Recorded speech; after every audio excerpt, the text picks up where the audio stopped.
Some have even said it's the most absurd comedy ever, a movie that wouldn't even make it through the first 5 minutes in today's society. Hey, we're in a bit of a jam now. They really need help. It was fortunate, I must say. Unfortunately, I misplaced a $400 playing card. My friend, we're going to perish. We will be left to our deaths here. Charlie, relax. Take it easy. Despite its chaotic and filthy humor, Blazing Saddles was much more than just a comedy western. It was full with defiant daring and field stories that Hollywood tried to keep hidden. The 21st, the initial star Richard Pryor, ended up losing his part. Although Richard Pryor was almost Blazing Saddles' star, most people remember him as a pioneering comic. He and Mel Brooks collaborated on the writing, and he was the driving force behind the film's daring, cutting-edge comedy. Pryor maintained that the film's scathing racial jokes had a purpose beyond mere shock value. However, Warner Brothers became anxious as the casting process started. His unpredictable and drug-using off-screen behavior made him seem too dangerous to them. Pryor remained in first place despite Mel Brooks' best efforts, but the studio would not budge. Delayed projects, legal issues, or negative press were their worst fears. The script's unfiltered tone and courageous spirit were shaped by Pryor, who remained behind the scenes despite his disappointment. Cleavon Little was cast as Sheriff Bard in the end. The role benefited from Little's cool, collected performance, which added a charming satirical edge. The film was more grounded because to Little's performance, even the most daring jokes seemed clever when he delivered them, not merely audible. Despite Pryor's absence from the screen, his impact can be felt in every scene. It was only afterwards that he acknowledged Little's performance was the film's strongest suit. Blazing Saddles was potent and enduring because of the unexpected combination of Pryor's biting and Little's elegance. Number 19. Somehow the sheriff's gun actually had a real bullet in it. Cleavon Little was almost killed during filming, which nearly altered Blazing Saddles forever. There was a sequence where his pretend gun was mistakenly loaded with real rounds rather than blanks. The error went unnoticed until the very last second before recording, narrowly avoiding catastrophe. There was an instant shutdown of production as the set went into a state of hysteria. Thankfully, nobody was injured because the mistake was discovered quickly enough. The incident was never publicly reported because the studio kept it under wraps. Such incidents occurred more frequently than anyone thought since established safety was less stringent than it is now. Stricter safety regulations were immediately put in place following the replacement of the prop master. The terrifying experience left an indelible mark, even if the material from that day was never utilized. After what happened, the entire cast and crew started to be extra careful. The film's frantic pace was heightened by this near miss. It would have been tragedy, not comedy, if that gun had gone off in the film. Even on comedy sets, the event demonstrated how perilous things could go. After that, safety checks became standard procedure, which probably averted any such issues. This obscure scene from Blazing Saddles demonstrates that there are grave dangers lurking beneath the surface, existed continuously. 18 Jim's initial pick wasn't Gene Wilder. One of the most memorable parts of Blazing Saddles was Gene Wilder's portrayal as Jim, the Waco Kid. He wasn't, however, the first pick. With high hopes for Gig Young's performance, Mel Brooks initially cast the Oscar-winning actor. Young, however, passed out on set minutes into filming. He required hospitalization due to intense alcohol withdrawal symptoms. A rapid replacement was required to restore order and prevent the output from going behind schedule.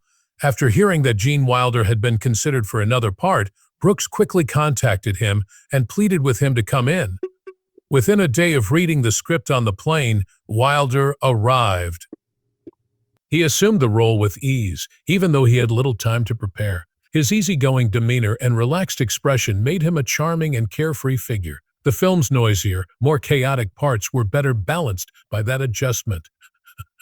The unexpected emotional weight of the film was brought about by Wilder's performance. He stole the show with his immaculate delivery and understated wit. He and Cleavon Little's chemistry made up for the story's potential lack of heart. A lot darker tone would have resulted had Gig Young remaining. The unexpected casting of Wilder at last minute was the fortuitous break the picture needed, and it contributed to the film's remarkable quality. 17. Studios attempted to remove fart scene from Campfire. There was a near miss with one of Blazing Saddles' most iconic and controversial scenes, and Warner Brothers officials almost eliminated the now iconic campfire fart scene because they found it too coarse and juvenile. There was concern that it may undermine the film's believability. Mel Brooks, however, was adamant on keeping it in, thinking that the film needed that particular brand of absurd humor. From his perspective, it was satire of the excessively solemn cowboy flicks that elevated Western characters to the status of perfect mythology. Something went wrong in the scene. Sitting about eating beans and farting, cowboys didn't share deep stories or grandiose plans, as actual humans would. It was humorous because of the sudden change. No effort was made for elegance. The point was to be sincere in an absurd way. Old Westerns tried to promote a faux polished image, and it parodied that. This scene would be unforgettable, Brooks knew. He persisted until the studio gave their approval. Plus, moviegoers were raving about it after its debut. That scene is now often cited as a classic in the annals of comedy. People were reminded that the characters had flaws. They were humorous, imperfect, and human. Blazing Saddles became famous in part because of that foolish joke. A weird phone call changed the course of film history when Gene Wilder nearly turned down Blazing Saddles. The title Blazing Saddles was changed at the last minute, making it number 16. To hear the title Blazing Saddles, it's difficult to picture the picture going by any other name. Nonetheless, that wasn't the initial intention. Titles such as Tex-Ex, a creative play on Malcolm X's name, which combined cowboy cliches with themes of civil rights, were used in early versions. The protagonist's name was also considered for a working title, Black Bart. Although both names were daring, they lacked the eccentric flair that the directors were going for. Then Blazing Saddles was tossed out while someone was writing late at night. Like the movie, it sounded fast-paced, chaotic, and crazy, but it had no profound meaning or bearing on the plot. Its whimsy and vitality were appreciated by the squad. It was entertaining, surprising, and difficult to ignore, so it stayed. The film's unconventional title was actually a plus. While it didn't reveal much, the air of mystery it exuded captivated viewers. The audience was wondering what on earth this bizarre-sounding film was about. For a daring, experimental comedy, it was a brilliant choice. Tex-Ex would have prevented the film from being taken too seriously, which would have diminished its impact. Blazing Saddles, however, gave it a personality. Surprising, unusual, and unforgettable. This completely impromptu concept nailed the brilliant mayhem of a timeless comedy. Number 15. It was almost cut out of Dom DeLuise's dancing segment. In Blazing Saddles, one of the most outrageous scenes takes place during a musical number directed by the flamboyant choreographer Buddy Bazaar, played by Dom DeLuise. The original script did not include this. Mel Brooks had the last-minute notion to ruin the film's framework. He intended for the film to deliberately disintegrate, and this haphazard dancing number accomplished precisely that.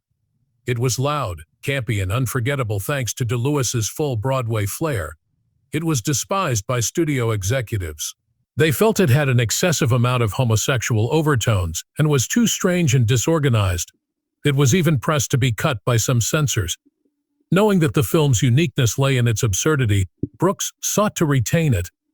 In addition to adding humor, DeLuise's exaggerated acting slightly rewrote prejudices. It was unusual for openly gay-coded characters like Buddy to have command and presence back then. The scenario was completely off-kilter, making fun of musicals as much as westerns. Because of that gamble, Blazing Saddles is unique and will endure. Number 14. A brief appearance by Count Dracula is incorporated. Oh my God! Amidst the mayhem of Blazing Saddles' battle scene, Mel Brooks makes one of the most bizarre cameos of his career, and it's almost hard to see. Count Dracula, played by none other than Brooks, makes a brief cameo as the brawl spreads to other movie locations. His following film, Young Frankenstein, had a concealed teaser, so it wasn't some inane costume joke. While wrapping off Blazing Saddles, Brooks was already plotting Young Frankenstein Hannibal. So he dropped a sneaky Easter egg for followers who were paying close attention by using this chaotic scene. The cameo is so brief that the majority of viewers will not notice it on first viewing. However, once noticed, it transforms into a delightful, subtle element that encourages more viewings. The interconnectedness of Brooks's flicks is demonstrated by this Dracula moment. In his comedic universe, he frequently dropped references from other genres, such as horror, musicals, westerns, and satire. The point of having Dracula in a western was ironic. It was a metaphor for the film's complete defiance of convention. The timing is what really sets it apart.